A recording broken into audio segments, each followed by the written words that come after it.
आज हम कवर करने वाले हैं कार्डिक सिस्टम एनिमल फिजियोलॉजी से प्रीवियस ईयर क्वेश्चंस। 2020 के कार्डिक सिस्टम के प्रीवियस ईयर क्वेश्चंस हम डिस्कस कर चुके हैं लास्ट वीडियो में।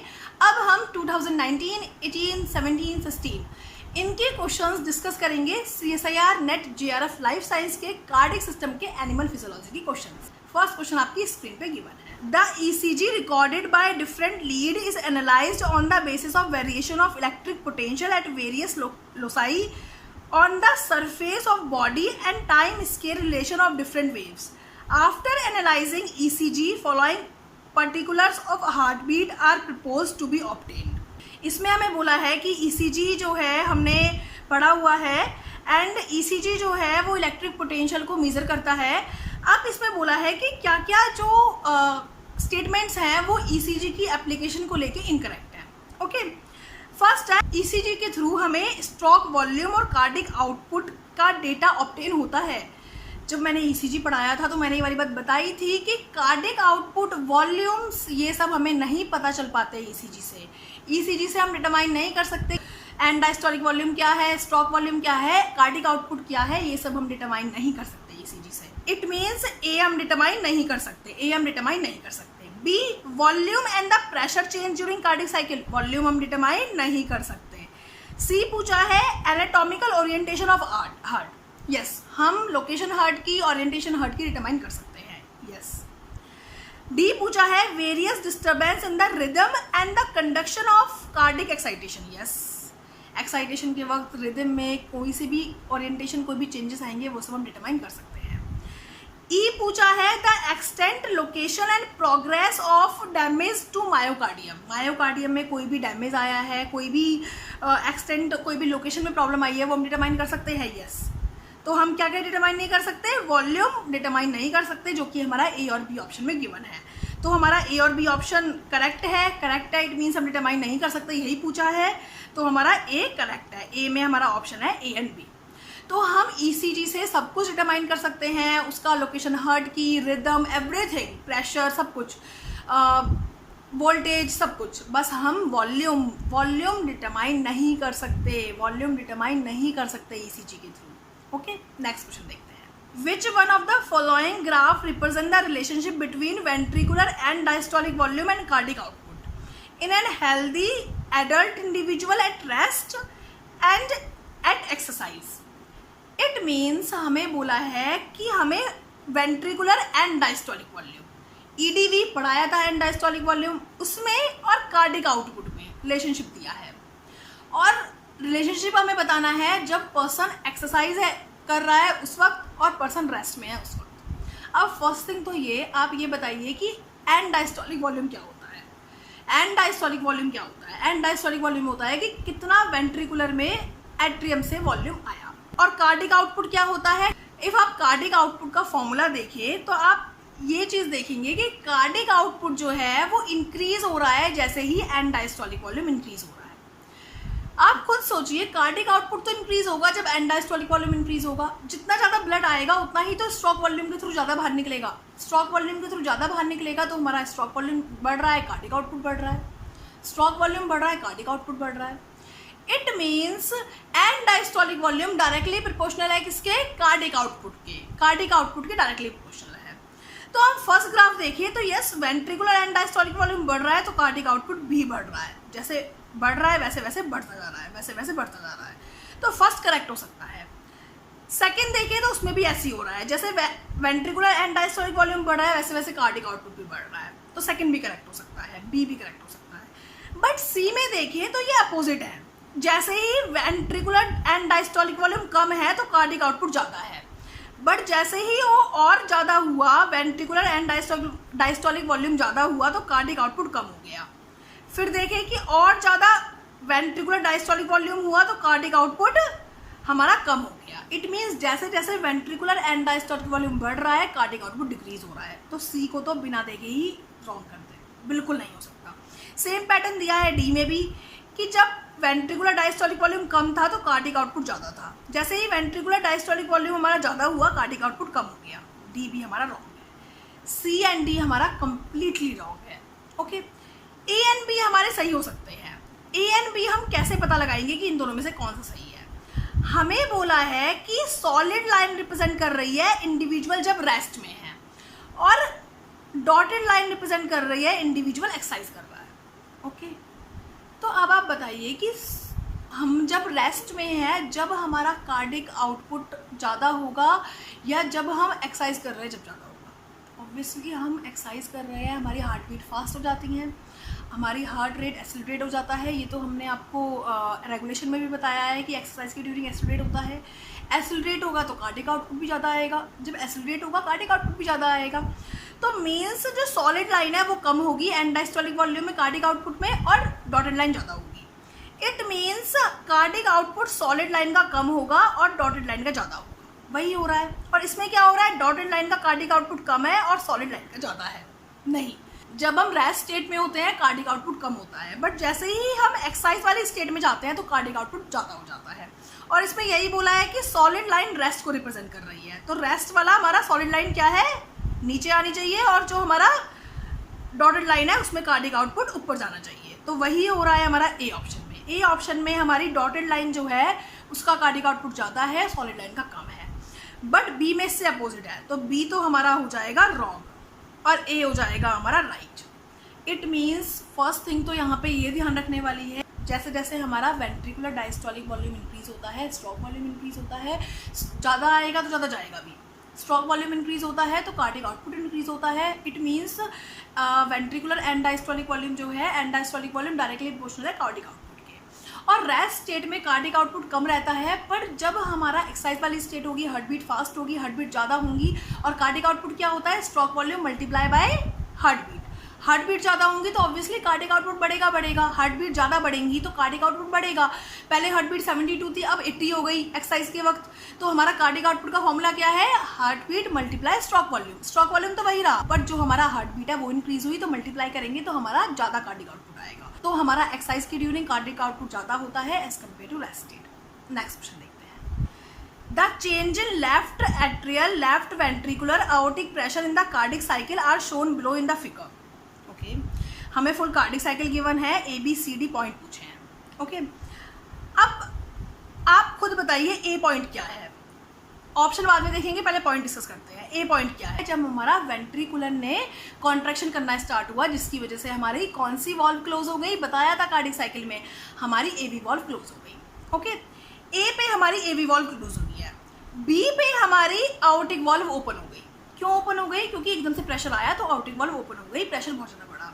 सी पे आउटिक वॉल्व क्लोज हो गई, और डी पे हमारी AV वॉल्व ओपन हो गई। AV वॉल्व को मिट्रल वॉल्व भी बोलते हैं, AV वॉल्व को मिट्रल वॉल्व भी बोलते हैं। तो हमारा ए जो है उसका ऑप्शन है मिट्रल वॉल्व क्लोज हो गई। तो क्यू जो है वो हमारा थर्ड से मिलता है, ए से मिलता है।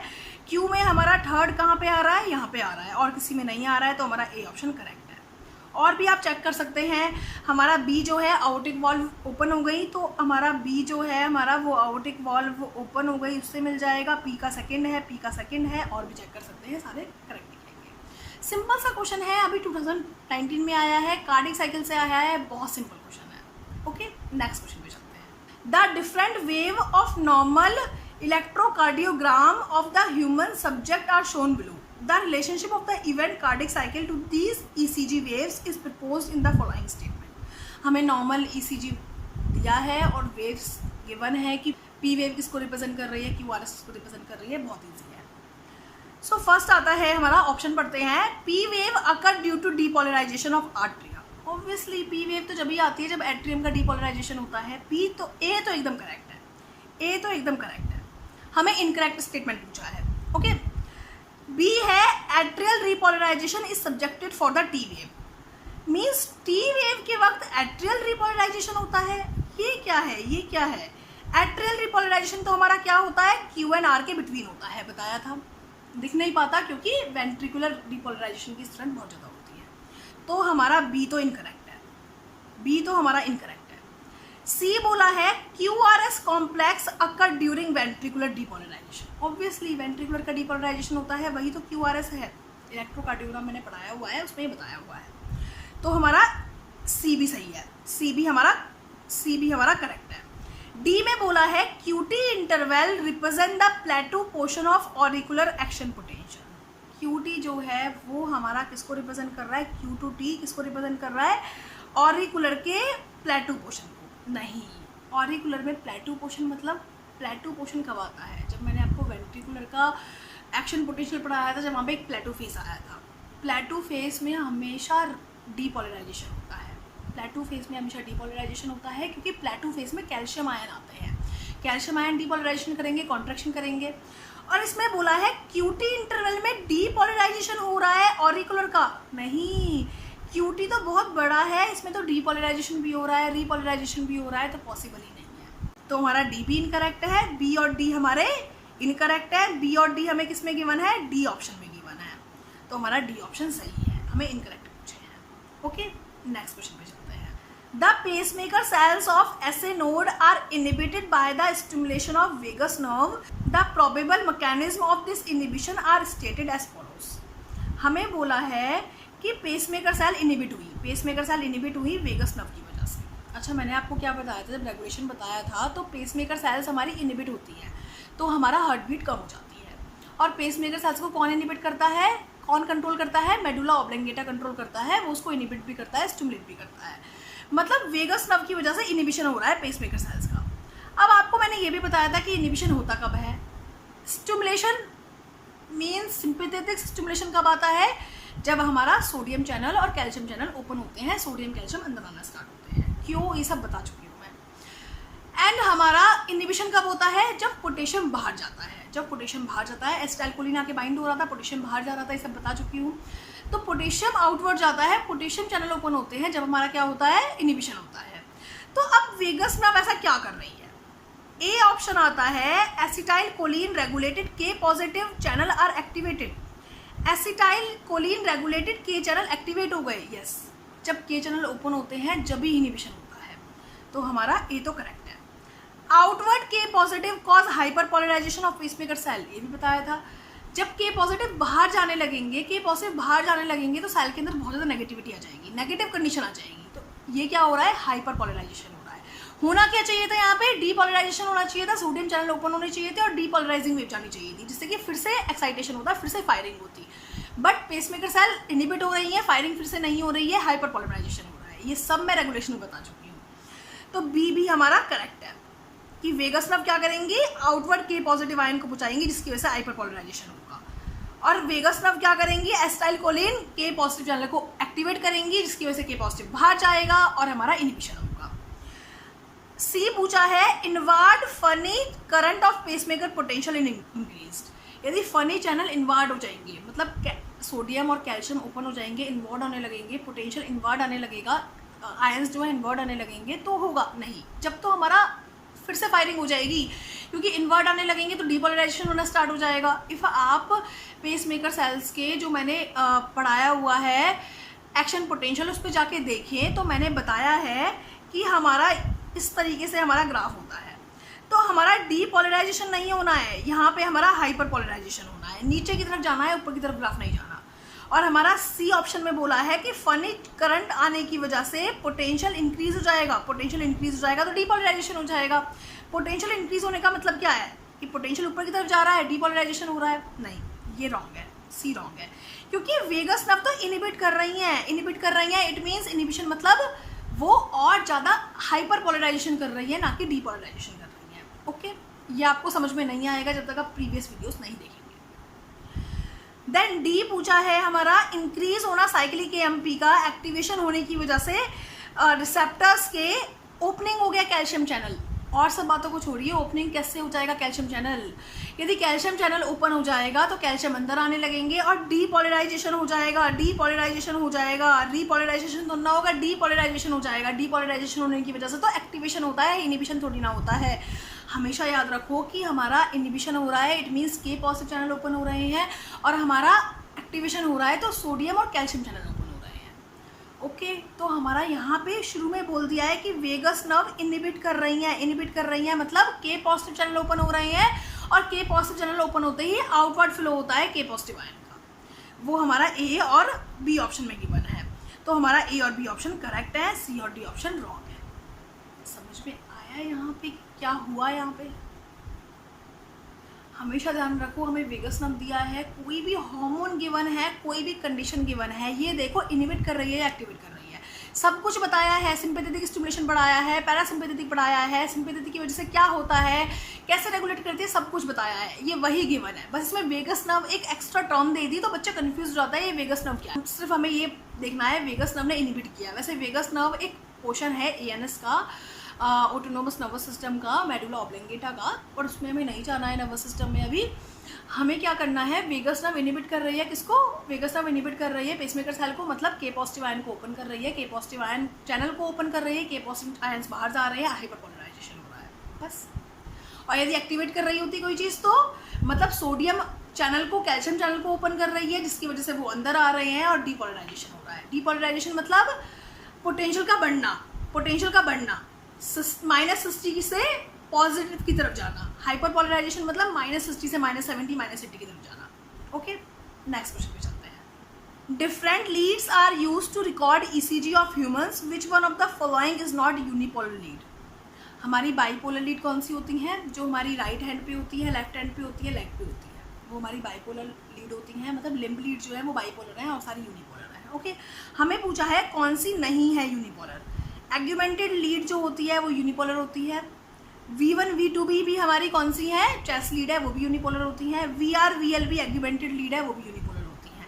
स्टैंडर्ड लिम्ब लीड है जो कि हमारी यूनिपोलर नहीं होती, ये हमारी बाईपोलर होती है, तो हमारा आंसर है सी। नेक्स्ट क्वेश्चन देखते हैं। Action potential were recorded intracellularly from different part of mammalian heart and these are shown below, which one of the recorded is SA node. SA node का एक्शन पोटेंशियल पूछा है। मैं SA node का action potential, ventricular का action potential सब कुछ करा चुकी हूँ। आप सब जानते हैं कि एसए नोड में क्या ग्राफ आता है। थिंग तो ये डिटेक्ट करने का कि एसए नोड का ग्राफ ये है या नहीं। यहाँ पे एक प्लेटो फेज आ रहा है, आप सब जानते होंगे, मैंने पढ़ाया है प्लेटो फेज वेंट्रिकुलर एक्शन पोटेंशियल में आता है, एसए नोड में कभी प्लेटो फेज नहीं आता। और वेंट्रिकुलर में भी प्लेटो फेज क्यों आता है, कैल्शियम और पोटेशियम आयन की वजह से, इससे भी क्वेश्चन आ सकता है। ओके, तो यहाँ पे भी प्लेटो फेस आ रहा है, यहाँ पे भी प्लेटो फेस आ रहा है। प्लेटो मतलब एक स्ट्रेट लाइन। ओके, तो हमारा इन तीनों जगह प्लेटो फेस आ रहा है, ये बिल्कुल रॉन्ग है। यहाँ पे नहीं आ रहा है, अब इसको समझते हैं एक बार और। ये हमारा -60 था, सोडियम चैनल ओपन हुए, सोडियम अंदर आना स्टार्ट हुआ, डीपोलराइजेशन स्टार्ट हुआ। -55 पे ये चैनल क्लोज हो गए। हमारे -55 पे कैल्शियम चैनल ओपन हुए, कैल्शियम की वजह से स्नेक लीप लिया, कैल्शियम की वजह से स्नेक लीप लिया, कैल्शियम की वजह से हमारा स्नेक लीप लिया, क्योंकि कैल्शियम अंदर आए, फास्ट चैनल थे, लीप लिया। +10 पे आगे कैल्शियम चैनल क्लोज हो गए और पोटेशियम चैनल ओपन हो गए। पोटेशियम चैनल ओपन हुए, पोटेशियम की वजह से फिर से रीपोलराइजेशन होना स्टार्ट हो गया। तो यही तो है हमारा एसए नोड का एक्शन पोटेंशियल। तो हमारा बी ऑप्शन है करेक्ट।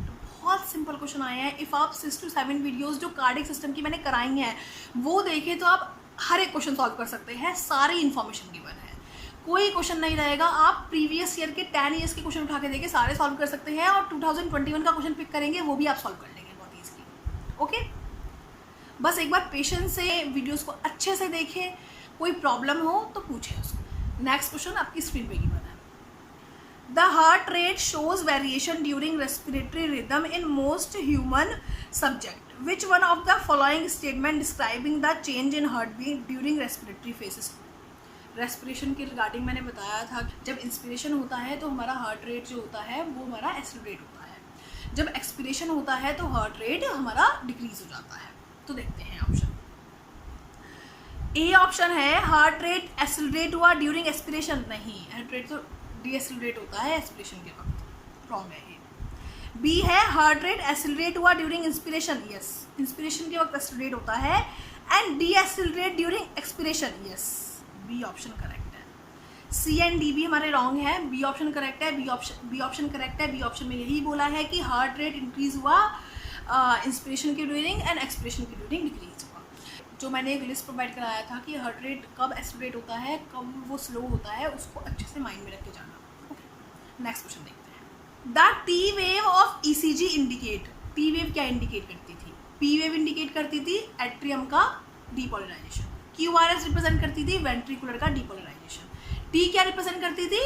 वेंट्रिकुलर का रीपोलराइजेशन होना, वेंट्रिकुलर का रीपोलराइजेशन होना। टी वेव क्या रिप्रेजेंट करती है? वेंट्रिकुलर का रीपोलराइजेशन होना, वेंट्रिकुलर का रीपोलराइजेशन होना। तो सी हमारा करेक्ट है। ये हमारे कंप्लीट होते हैं कार्डिक सिस्टम के क्वेश्चंस आए हैं CSIR में, वो सब 2020 के देख लिए, उससे प्रीवियस ईयर 5 ईयर क्वेश्चन देख चुके हैं हम, 5 to 6 ईयर क्वेश्चन देख चुके हैं।